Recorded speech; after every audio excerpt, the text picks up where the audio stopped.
Picasso's hidden Hiltons transformed his creativity even in his 50s. Maybe they will do the same for us. Mougins and Vallauris surprised me in ways I never expected. By the end of this video, you might be planning your own creative escape to the hills above Cannes.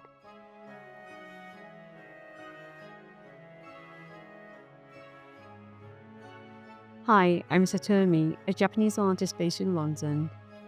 I quit my full-time job to pursue creative work, and now I'm filming how each place and experience reshapes my creativity. Let me start with Mougins, because this is where Picasso spent his final creative years, continuing to experiment and create right up until his death at 91.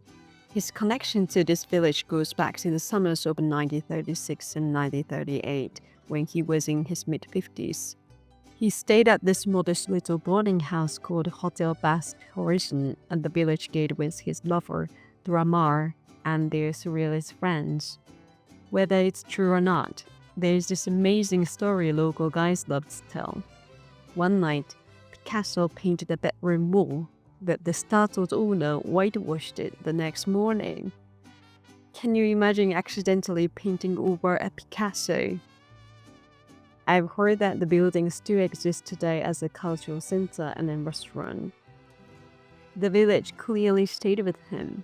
Decades later, in his 80s, he returned and bought Matnoto Zamdabi, a rambling 35-room farmhouse a short drive from the center. He turned the attic and terraces into studios and produced hundreds of fierce paintings and drawings.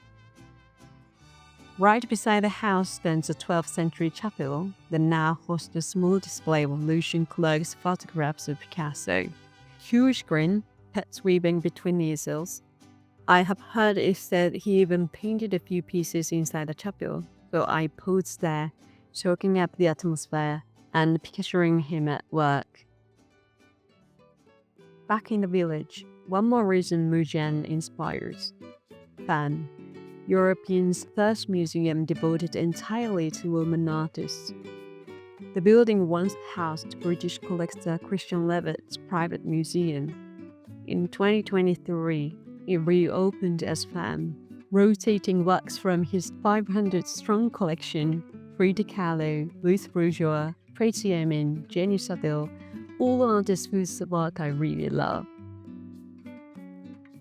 Later, in a small boutique, I told the owner how much I adore antiques, and she immediately grabbed a scrap of paper and started jotting down all the antique fairs she recommended around France for me. I must visit these fairs one day and share it with you. These little moments are what make traveling so special. Beyond art, Mougins is a gastronomic hub with its own international food festival. If you need a longer creative retreat, the village's peace plus amenities make it ideal. I was based in Cannes during this trip, but honestly, if you need a real focus, Mougins is hard to beat. Peaceful and inspiring, yet offering all the amenities you would want for an extended stay. The hotel called La Reserve in Mougins, where I had gone to see what I was told was the most beautiful sunset. I met a German gentleman.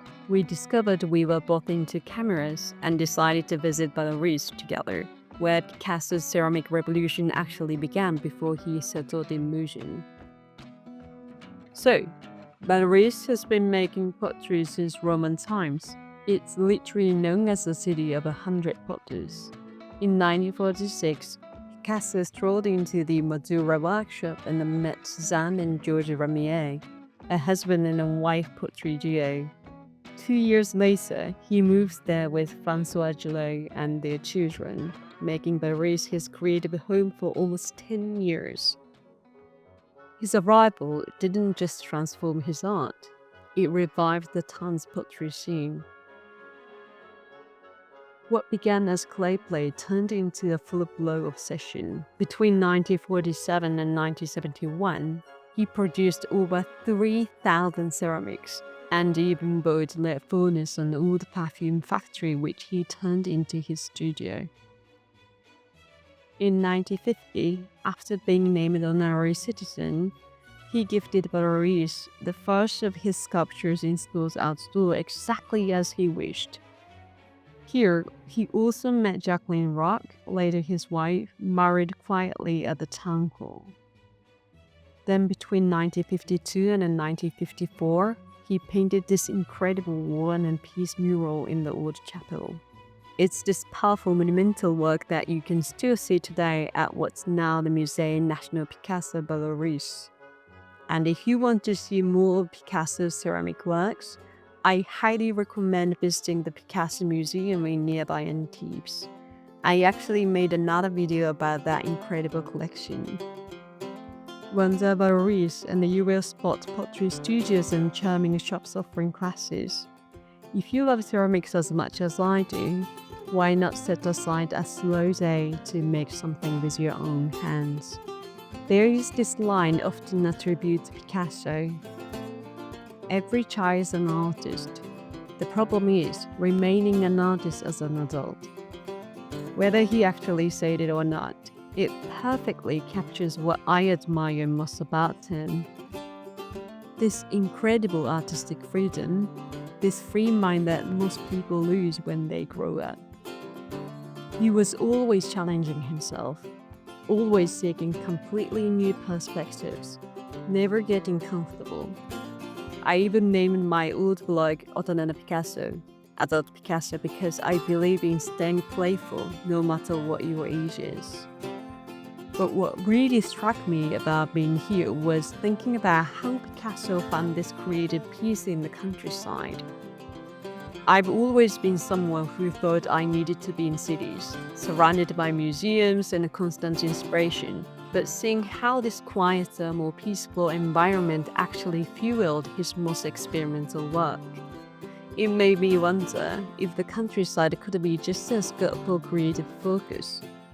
The beautiful scenery, the peaceful atmosphere, maybe that's exactly what you need to relax and really concentrate on your work. There is even real science behind this.